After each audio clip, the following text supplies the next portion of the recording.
इससे ज्यादा आपको कुछ भी फर्स्ट लॉ ऑफ थर्मोडायनेमिक्स में इसके हट के कुछ नहीं पूछा जाएगा, ये बात ध्यान रखना। इसके हट के कुछ पूछ ही नहीं सकते आपसे, ठीक है।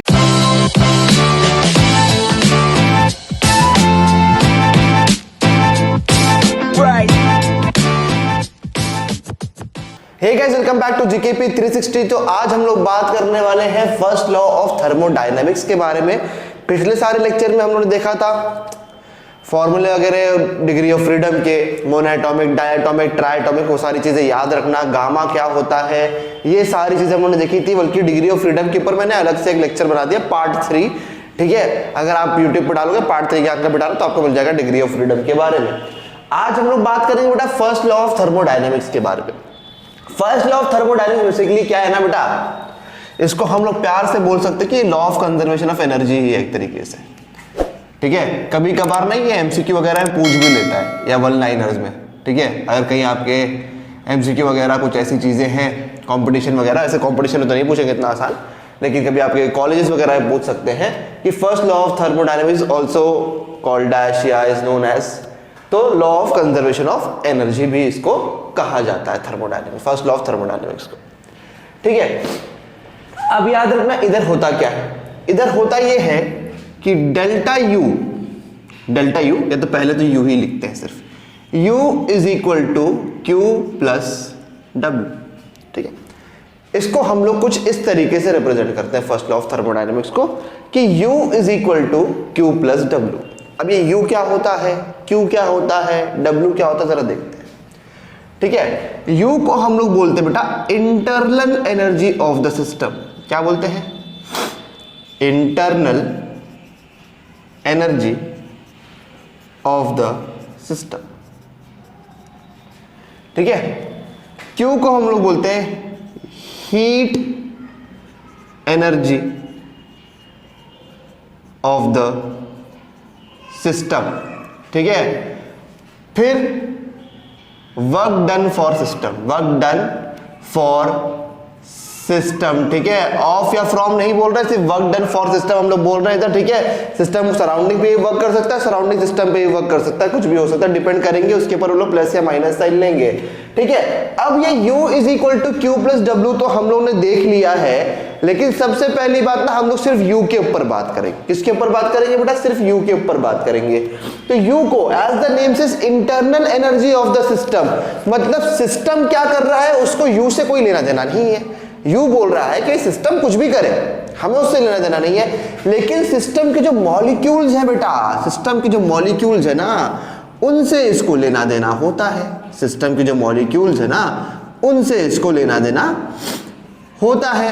मान लो कि अगर मेरे पास ये मार्कर है, तो मार्कर अगर आगे पीछे हो रहा है तो इंटरनल एनर्जी को उससे कोई फर्क नहीं पड़ रहा है कि सिस्टम मोशन में है या नहीं है, उसके अंदर के मॉलिक्यूल्स मोशन में है या नहीं है, उससे इंटरनल एनर्जी को फर्क पड़ता है। तो इंटरनल एनर्जी बेसिकली किस किस के चीज के ऊपर डिपेंड करता है?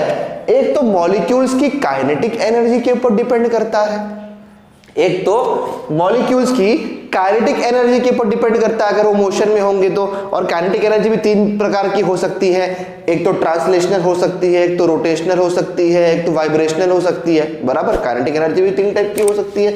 अगर हम लिखना चाहें तो इंटरनल एनर्जी को हम लोग बोल सकते हैं कि काइनेटिक एनर्जी ये रोटेशनल भी हो सकती है, काइनेटिक एनर्जी ये ट्रांसलेशनल भी हो सकती है, ठीक है। काइनेटिक एनर्जी ये वाइब्रेशनल भी हो सकती है, वाइब्रेट भी कर सकता है ना, ठीक है। ओके, बढ़िया। फिर अगर दो मॉलिक्यूल्स के बीच में अट्रैक्शन होगा तो वो पोटेंशियल एनर्जी भी आती है। जब भी याद रखना इस चीज को कि जब दो मॉलिक्यूल्स के बीच में ना बेटा कोई फोर्स ऑफ अट्रैक्शन होता है ना, फोर्स ऑफ अट्रैक्शन 2 चीजों की वजह से हो सकता है। एक तो आपकी ग्रेविटेशनल फील्ड की वजह से हो सकता है, और एक तो या तो कोई इलेक्ट्रोस्टैटिक फील्ड अलग से बाहर क्रिएट किया जाए, तो 2 मॉलिक्यूल्स के जो फोर्स ऑफ अट्रैक्शन हो सकता है। तो ये force of attraction gives rise to potential energy, it gives rise to potential energy. ऐसे अगर आप देखना चाहोगे तो बहुत सारी एनर्जीज एग्जिस्ट करती है मॉलिक्यूल्स में, बहुत सारी एनर्जी, इसको हम लोग काउंट भी नहीं कर सकते। इंटरनल एनर्जी कोई भी काउंट नहीं कर सकते, इसको आप डिफाइन नहीं कर सकते इंटरनल एनर्जी को, ठीक है। तो क्योंकि हम लोग इंटरनल एनर्जी को डिफाइन नहीं कर सकते तो हम लोग बोलते हैं बेटा हम लोग इंटरनल एनर्जी नहीं बल्कि हम लोग चेंज इन इंटरनल एनर्जी के बारे में पढ़ेंगे। किसके बारे में पढ़ेंगे बेटा? चेंज इन इंटरनल एनर्जी के बारे में पढ़ेंगे। बहुत बढ़िया। जैसे चेंज इन इंटरनल एनर्जी कैसे? अगर हम किसी को बोलते हैं कि भैया ये लड़का तो एकदम से इडियट है, तो आप इडियट को नाप थोड़ी सकते कितना इडियट है। अच्छा तुम 5 किलो इडियट हो, ओहो तुम 10 न्यूटन इडियट हो, वो तो पता नहीं कर सकते हम लोग ऐसे, है ना। लेकिन अगर मैं बोलूं कि भैया ए लड़का और बी लड़का दोनों ही इडियट है ना, ए और बी दोनों ही इडियट है, लेकिन आप बोलोगे सर लेकिन ए वाला ना थोड़ा कम इडियट है बी वाले से। आपने कैसे निकाला? ए वाला कम इडियट है, बी के कंपैरिजन में निकाला। समझ में आ रहा है क्या कहना चाह रहा हूं? आप कंपैरिजन से निकाल सकते हैं। सही बात है कि नहीं? या तो चलो ये छोड़ दो, अगर हम बोलते हैं कि भैया कोई एक लड़का जो है बहुत इंटेलिजेंट है, तो इंटेलिजेंस को आप नाप थोड़ी सकते हैं। लेकिन अगर मैं किसी एक और बंदे को खड़ा कर दूं कि भैया ये दोनों भी इंटेलिजेंट है, तो तुम बोलोगे सर लेकिन ये वाला ना उससे ज्यादा इंटेलिजेंट है। तो आपने क्या निकाला? चेंज इन इंटेलिजेंस निकाला ना आपने। उसी तरीके से आप चेंज इन इंटरनल एनर्जी भी निकालोगे। यू तो आप नहीं निकाल सकते, लेकिन चेंज इन इंटरनल एनर्जी आप जरूर निकाल सकते हैं। बिकॉज इंटरनल एनर्जी के अंदर मॉलिक्यूल्स की इतनी सारी एनर्जीज को फॉर्म करती हैं कि हम लोग उसे कैलकुलेट भी नहीं कर सकते। Kinetic energy, potential energy, bond energy, binding energy, बहुत सारी चीजें इसमें आती हैं। ठीक है, तो बहुत सारी energy, n number of energies जो है वो इस इंटरनल एनर्जी को बढ़ाती है। तो हम लोग क्योंकि उसको कैलकुलेट नहीं कर सकते, तो हम लोग change in internal energy calculate करते हैं। जब इधर डेल्टा आया तो इधर भी डेल्टा आएगा, मतलब चेंज आएगा, और इधर भी चेंज आएगा। अब ये डेल्टा यू के बारे में तो पढ़ लिया, इसको तो निपटा दिया हमने। अब जरा डेल्टा क्यू के बारे में भी इसको भी निपटाते हैं कि डेल्टा क्यू क्या है। डेल्टा क्यू बेटा बेसिकली क्या है ना, exchange of heat energy. Exchange of heat energy अब किसके बीच में? सिस्टम और सराउंडिंग के बीच में। तो अगर सिस्टम एब्जॉर्ब करता है heat, if system absorbs the heat, अगर सिस्टम हीट को एब्जॉर्ब करता है तो हीट जो है ना पॉजिटिव हो जाती है। तो डेल्टा क्यू की वैल्यू क्या होती है बेटा? पॉजिटिव हो जाती है। और अगर सिस्टम हीट रिलीज करेगा, ठीक है, if system releases the heat, तो आप फिर इसको क्या ले लेंगे? आप इसको नेगेटिव ले लेंगे। इस चीज का आपको ध्यान रखना है। फिर आप इसको क्या ले लेंगे बेटा? नेगेटिव ले लेंगे। तो ये तो हो गई डेल्टा क्यू के बारे में बात। अब डेल्टा डब्ल्यू के बारे में बात कर लेते हैं। बेटा ये डब्ल्यू क्या है? ये डब्ल्यू आपका वर्क डन है, और वर्क डन का फॉर्मूला हमने देखा कि एट कांस्टेंट प्रेशर क्या होता है? Minus P external delta we. समझ में आ गया? तो ये सारी तीनों जो फिजिकल क्वांटिटीज है, जो जितने भी कैरेक्टर्स थे इसमें मौजूद थे, उसके बारे में हम लोगों ने चर्चा कर ली कि एक्चुअली में यू होता क्या है, क्यू होता क्या है, और डब्ल्यू होता क्या है। समझ में आ गया? इस तरीके से आपको आगे बढ़ना है फर्स्ट लॉ ऑफ थर्मोडायनेमिक्स में। अब कुछ ऐसे और फॉर्मूले हैं जहां पे क्यू का आपके पास अलग से फॉर्मूला है, यू का आपके पास अलग से फॉर्मूला है। अच्छा याद रखना। अब इसको मैं रब कर देता हूं ताकि आपको समझ में क्या बताने की कोशिश कर रहा है। बिकॉज बेटा कॉम्पिटिशन में ना कभी कभार क्या होता है ना कि आपसे ना इतना आसान तो क्वेश्चन पूछेंगे नहीं, ठीक है। जेई वगैरह में इतना सिंपल से कॉन्सेप्ट पे क्वेश्चन आएगा नहीं कि भैया आपको यू दे दिया है, क्यू दे दिया, बोला कि डब्ल्यू फाइंड आउट कर लो। तो इतना आसान तो आने वाला है नहीं, है ना, कि आप माइनस करिए और वर्क डन निकाल दीजिए बस। और है ही क्या जिंदगी में हमारे, है ना। बड़ा ऐसे नहीं आने वाला। अब देखो आया कैसे क्वेश्चन, किसके ऊपर बेस जाता है क्वेश्चन। याद रखना कि ये हीट को लेकर के एक फॉर्मूला है हमारे पास, Q is equal to NCP delta T. इस फॉर्मूले को नोट डाउन करके रख लीजिए। जो हमने डेल्टा क्यू पढ़ा है ना, उसका ये फॉर्मूला है, Q is equal to NCP delta T. Cp के बारे में n नंबर ऑफ मोल्स हो जाएगा बेटा, आपका नंबर ऑफ मोल्स हो जाएगा ये आपका, ठीक है। Cp बेटा आप लोगों ने पढ़ा है, मैंने पिछले वाले लेक्चर में पढ़ाया हुआ है कि specific heat capacity at constant pressure. तो Cp क्या है? Specific heat capacity at constant pressure. और Cp हम लोग कैसे निकाल सकते हैं बेटा? एटॉमिसिटी से, मतलब गैस मोनोएटॉमिक है, डायटॉमिक है, ट्राइएटॉमिक है, उसके बेस पे हम लोग Cp इजीली निकाल सकते हैं। और delta T is change in temperature, ठीक है। अब for internal energy, for internal energy, internal energy का एक और फॉर्मूला है कि U is equal to NCV delta T। U किसके बराबर बेटा? NCV delta T। अगर आप यहाँ पे देख रहे होगे ना, अगर आप यहाँ पे देख रहे होगे ना, ये फॉर्मूला देख लेना, ये n नंबर ऑफ मोल्स है, ये specific heat capacity at constant volume है, delta T change in temperature है, बढ़िया वाली बात है, ठीक है। तो क्या आप यहां से बोल सकते हो, बिकॉज n आपको मालूम है कांस्टेंट रहेगा, cv की वैल्यू भी कांस्टेंट होगी पर्टिकुलर एटॉमिसिटी के लिए, मतलब मान लो कि अगर हम बोल देते कि मोनोएटॉमिक गैस है तो 3/2 होगी cv की वैल्यू, ठीक है। तो हम लोग बोल सकते हैं कि internal energy is directly proportional to change in temperature. ये बहुत इंपॉर्टेंट रिलेशनशिप है। अगला वीडियो जब मैं एंथैल्पी के ऊपर बनाऊंगा ना बेटा, तो उधर ये रिलेशनशिप कायम आएगा, तो ध्यान रखना इस चीज को कि internal energy is directly proportional to change in temperature. तो बेसिकली 99% तो आपको ये चीजें कांस्टेंट मिल जाती हैं, ठीक है। मतलब ये तो कांस्टेंट रहेगा, सीवी की बात करो कि 99% ही आपको कांस्टेंट ही मिल जाता है।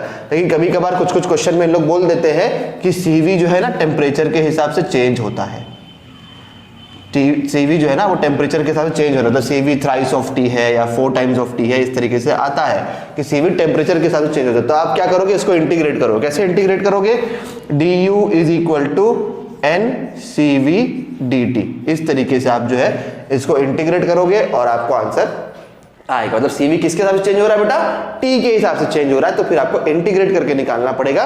और जेई वाले इसके ऊपर ज्यादा फोकस करें, बिकॉज उनको कभी कभार बोल दिया जाता है कि सीवी जो टेम्परेचर के साथ चेंज हो रहा है। बाकी आपको क्लास 12 तक तो कोई दिक्कत वाली बात नहीं है, क्लास 12 तक तो आप यही करेंगे कि भाई ये वाला फॉर्मूला डालेंगे आप, ठीक है। और ये देख लेना, ये रिलेशनशिप बहुत इंपॉर्टेंट कि internal energy is directly proportional to change in temperature, याद रखना ये सब चीजों को, बहुत इंपॉर्टेंट है, ठीक है। और अगर सीवी को बोला कि वो कांस्टेंट नहीं है, टेम्परेचर का चेंज हो रहा है, तो ये वाला ध्यान रख लेना, इसको इंटीग्रेट कर देना, आपको आंसर मिल जाएगा, यू आपका निकल जाएगा, ठीक है। सीधी सीधे डी को इंटीग्रेट करोगे तो यू निकल जाएगा। तो ये सारी चीजें जो है आपको ध्यान में रखनी है, इससे ज्यादा आपको कुछ भी फर्स्ट लॉ ऑफ थर्मोडायनामिक्स में इसके हट के कुछ नहीं पूछा जाएगा, ये बात ध्यान रखना। इसके हट के कुछ पूछ ही नहीं सकते आपसे, ठीक है, कुछ भी नहीं पूछेंगे आपको इससे हट करके। चलिए इसको रब कर देते हैं, चलिए इसको रब कर देते हैं और जरा एक न्यूमेरिकल देते हैं। दो न्यूमेरिकल देखेंगे, एक एकदम सिंपल वाला न्यूमेरिकल देखेंगे और एक थोड़ा सा मेहनत वाला न्यूमेरिकल हमारा रहेगा, ठीक है।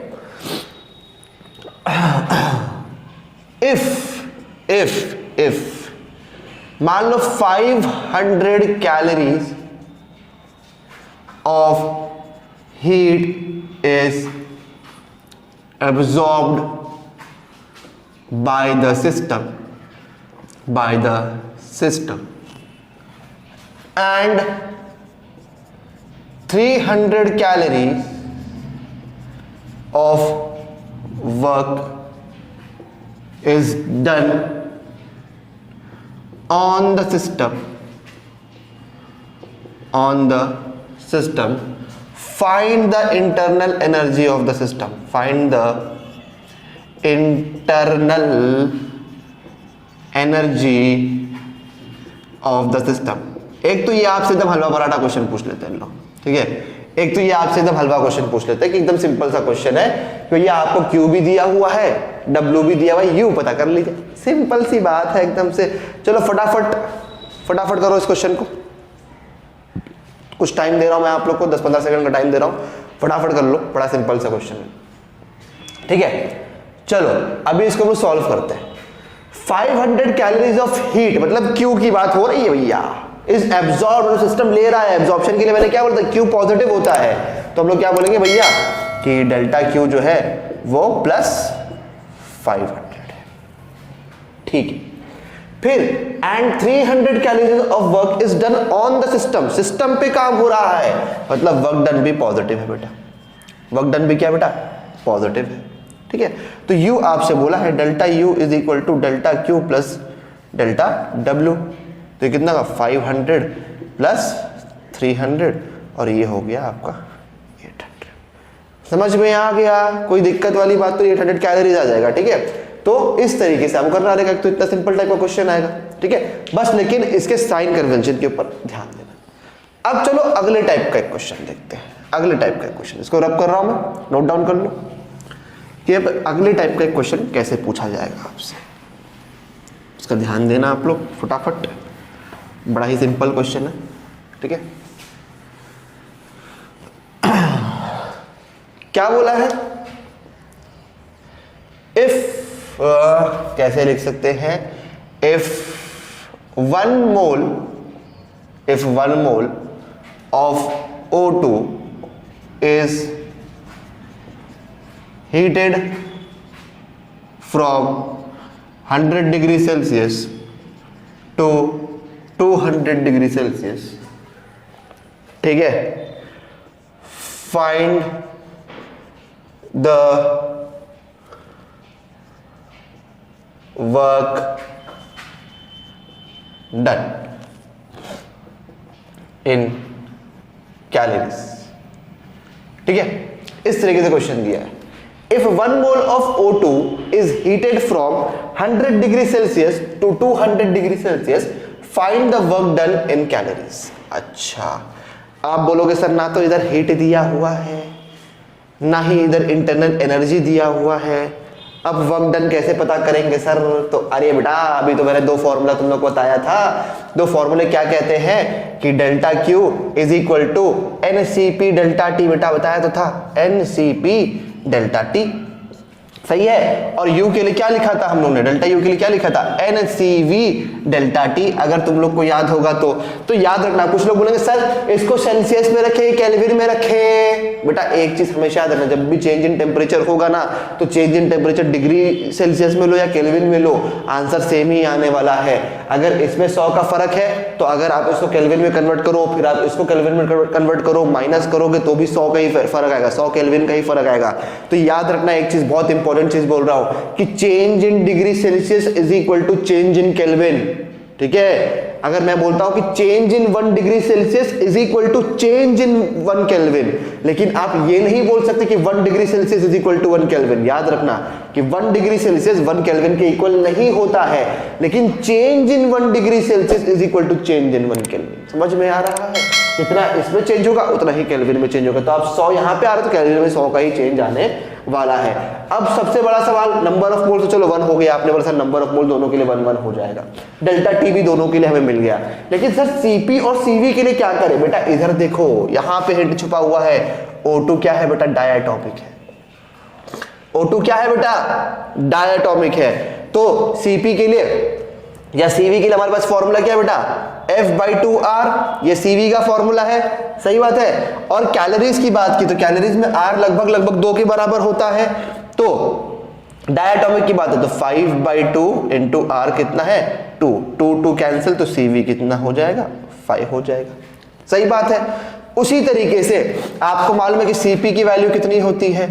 1 प्लस, मतलब फॉर्मूला क्या होता है? 1 प्लस F/2R, तो CP is equal to 1 plus 5/2, और ये R की वैल्यू भी हमारे पास 2 है। तो अगर तुम देखोगे तो CP कितना आ जाएगा बेटा? 7 आ जाएगा। बस वैल्यूज पुट करिए और फिर आप वर्क डन निकाल सकते हैं। एक बार डेल्टा U और डेल्टा Q आ गया, फिर तो आपको मालूम है कौन सा फॉर्मूला डालना है, ये वाला फॉर्मूला डालना है और आपको वर्क डन इजीली मिल जाएगा। समझ में आ रहा है? इतना आसान तरीके से आपको करना है, और ये पूरा का पूरा आपका फर्स्ट लॉ ऑफ थर्मोडायनेमिक्स खत्म करता है यहाँ पे। तो अगर तुम लोग को यार ये वीडियो पसंद आए तो लाइक करो, शेयर करो, सब्सक्राइब करो। फिर भी कोई अगर डाउट रहेगा तो लोग मुझे व्हाट्सएप पे कांटेक्ट कर सकते हो 8425936062 पे। और अगर कोई व्हाट्सएप पे नहीं, इंस्टाग्राम पे टेक्स्ट करना चाहते हो, आप मुझे फॉलो भी कर ले जरूर। मेरी इंस्टाग्राम आईडी है @hasi_सैयद पे। तो बस यार मुझे इतना ही कहना था। Thank you for watching the video.